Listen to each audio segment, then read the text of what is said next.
my name is Huc Pentinat Llurba. I am a PhD student first year at the Bioastronautics and Human Performance Lab in the Aerospace Engineering Department at Texas A&M University.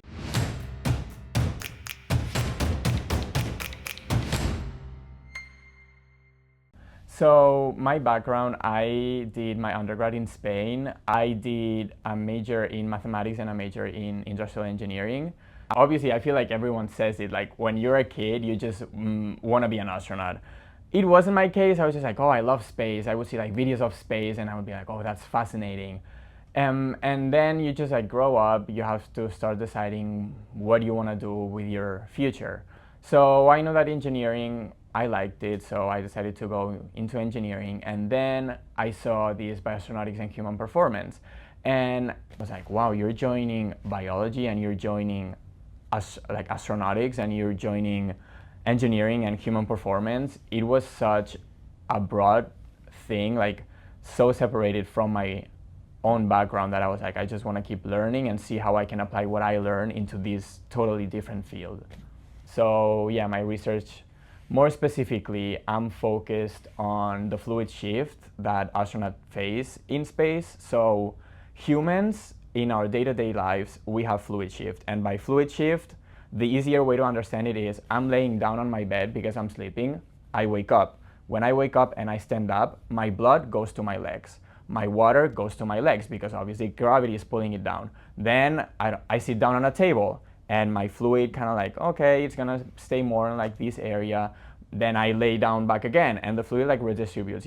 It goes up to my body again. It kind of stays the same. So we have fluid shift on our daily basis, but when we go up to space, this fluid shift it doesn't happen. There's no gravity, so the fluid shift don't happen, and what happens is just blood goes back up, and your body just gets used to having too much blood up here in this area in the head. You can see photos of astronauts having a puffy face, having bird legs because they don't have blood in the legs, so the legs reduce volume.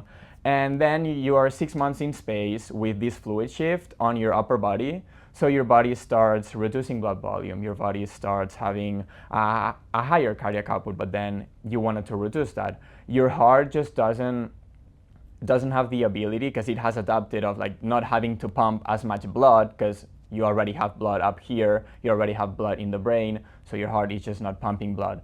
You go back down to Earth, and now your heart is not used to pumping as it was before, and that's when you have cardiovascular issues. And on Earth, it's fine. When you come back down, you're gonna have an ambulance, you're gonna have an MD right there that if something happens to you, they're gonna help you.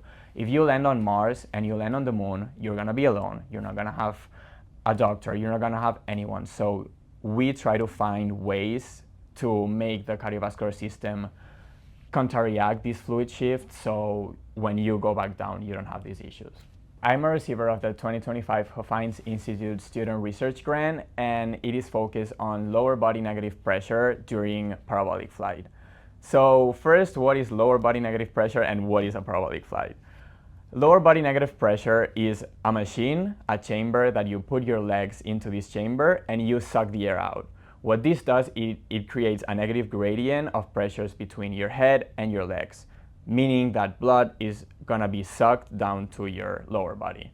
And that's exactly what we want in space. In space, you have a fluid sheet up because you don't have gravity, so we have to find a way to pull these fluids back down when you're in space. And the way to do that is with lower body negative pressure.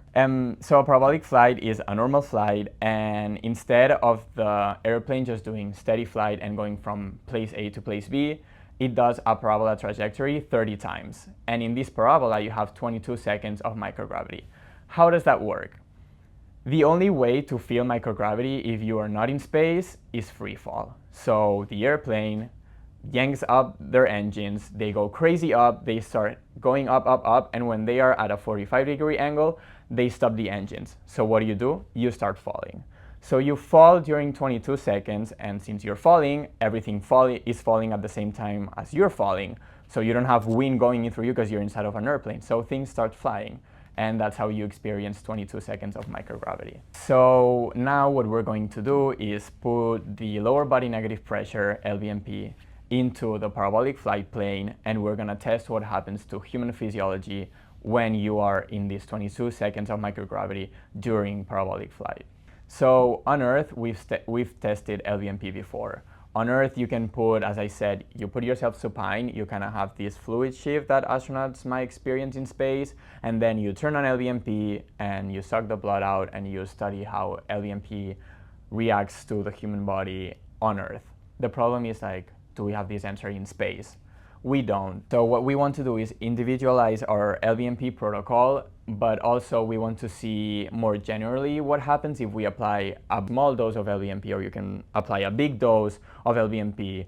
You can apply it for 10 minutes, you can apply it for 25 minutes, you can do a graded protocol. All these questions we don't know. And if you want to send something into space, it has to be justified what you want to do. It is really fulfilling to see this collaboration between departments. At the end of the day, I'm in aerospace engineering right now, but I'm working with the Huffines Institute, which works a lot in the kinesiology department. I'm at the Human Clinical Research Facility. It's just joining all these different fields into something. It's just like so fulfilling to see that people with backgrounds from everywhere just join to try to help life of astronauts. When I was doing mathematics or industrial engineering, I couldn't help people directly.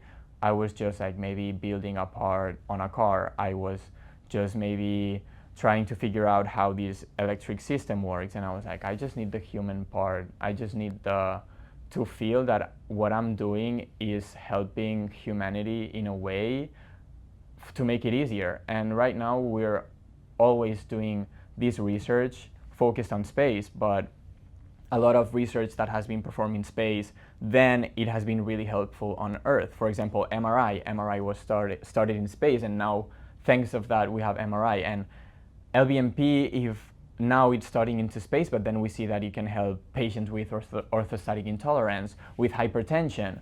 Hey, if that helps, then let's use it on Earth also.